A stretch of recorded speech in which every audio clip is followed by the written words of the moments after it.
My truth about relationships. It is a foreign and unwelcome feeling to be separated from the one you love. Not separated in terms of emotion and circumstance, but separated in terms of proximity. Emotionally, our relationship is strong, but our feelings and emotions are forced to overcompensate for what we've been lacking physically.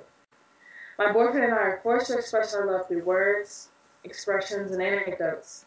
Essentially, we are limited by our vocabulary. The way in which I express the depth of my love is limited to the depth of my creativity.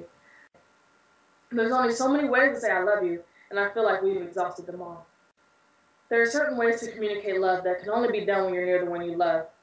The way he looks into my eyes that tells me he loves me. The way he has to hold my hand or touch my knee if we're sitting next to each other tells me he loves me.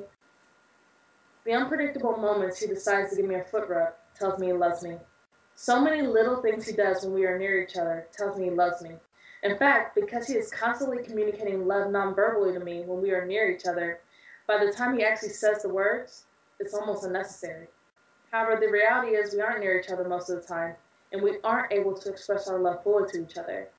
In fact, since we are forced to express our love through one avenue, the meaning and feelings behind the expression gets lost. I love you transforms into a very shallow statement when it's being said so many times in a day. There are only so many very much and so much statements that you can put at the end of I love you before that starts to get old as well. The heart yearns for love and gives and receives love through touch, sight, and sound. Currently, the heart is using sound to communicate 100% of the love, and that feels insufficient and incomplete. The heart is anticipating the stutter that occurs when the object of its affection grazes the skin.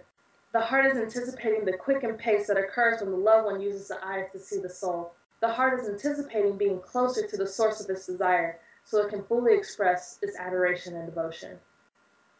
Currently, my boyfriend and I are separated, but the heart will only wait patiently for so long before it influences the mind and body to close the distance between he and I.